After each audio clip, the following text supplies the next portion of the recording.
একটা busy drawing এর অনেক ব্লক ইউজ হয়ে থাকে, ওই ব্লকগুলো যদি আপনি ইউজ করতে চান এবং আপনি ব্লকগুলো যদি আপনি একটা ডিজাইন লাইব্রেরিতে আপনি অ্যাড করে রাখতে চান, এটা কত সহজে আপনি করতে পারবেন দেখেন। আমি প্রথমে বাম দিকে এখানে দেখেন যে এখানে আমার ডিজাইন লাইব্রেরি যেটা, সেটা আপনারা এখান থেকে পাবেন। যদি আপনাদের এখানে না থাকে বাম দিকে, তাহলে জাস্ট কন্ট্রোল প্রেস করে প্রেস করলে আপনার ডিজাইন লাইব্রেরিটা ওপেন হবে। এখানে আমি যেটা করব সেটা হলো যে আমি এখানে এক্সারসাইজ ফাইল যেটা দেখেন, একটু উপরে গেলে এখানে অটোক্যাডের যে এক্সারসাইজ ফাইল যেটা, সেই এক্সারসাইজ ফাইলের আন্ডারে 32 নাম্বার ফাইল যেটা, সেটা আমি সিলেক্ট করেছি। এর ভিতরে আমি যদি ব্লকের ভিতরে যাই, এটার ভিতরে দেখেন যে কতগুলো ব্লক আছে। এখানে কিছু guest chair, cabinet, executive desk, এরকম কিছু জিনিস এখানে আছে। আমি আমি যদি মনে করি যে এইগুলা আমি টুল প্যালেটের ভিতরে আমি অ্যাড করে রাখতে চাই দ্রুত আমি কাজ করার জন্য, সেটা কাজ করা অনেক ইজি। এটা করতে গেলে আমাকে যেটা করতে হবে, অবশ্যই যেটা আমি ড্রয়িংটা থেকে আমি নিতে চাই সেই ড্রয়িংটা আমাকে সিলেক্ট করতে হবে, করে রাইট বাটন ক্লিক করে ক্রিয়েট টুল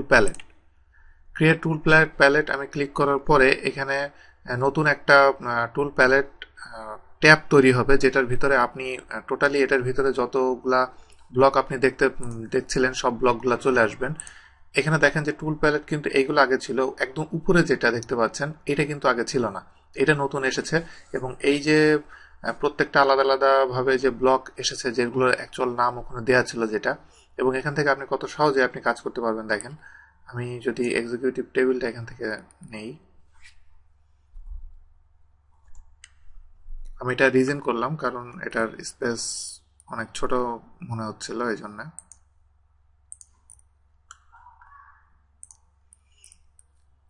আমি এখানে এক্সিকিউটিভ টেবিলটা আমি নিয়ে এখানে বসালাম। এরপর আমি এখান থেকে একটা চেয়ার নিয়ে বসাতে পারি।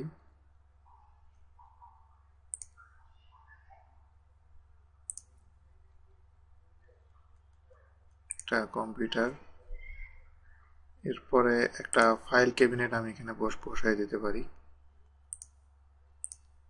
এটা স্ন্যাপ ছিল বলে স্ন্যাপের কারণে এটা এখানে চলে এসেছে। F3 দিয়ে আমি অফ করে আমি স্ন্যাপটা অফ করে দিলাম। এভাবে আপনি খুব দ্রুত আপনি এই যে টুল প্যালেটের ভিতরে সবগুলা নিয়ে আপনি কাজ করতে পারবেন, এবং এটা আপনার ততক্ষণ পর্যন্ত সেভ থাকবে যতক্ষণ না পর্যন্ত আপনি রাইট বাটন ক্লিক করে এটাকে ডিলিট করবেন না। যদি আপনার এরকম হয় যে কোনো একটা ড্রয়িংয়ে অনেক ব্লক আছে, সেটা আপনার দরকার বা আপনার কাছে স্টোর করা ছাড়া আছে, আপনি এক ক্লিকেই টুল প্যালেটের ভিতরে এগুলো অ্যাড করে রেখে দিতে পারবেন, এবং যতদিন পর্যন্ত আপনি এগুলো ডিলিট করবেন না, এগুলো এখানে এইভাবেই থাকবে।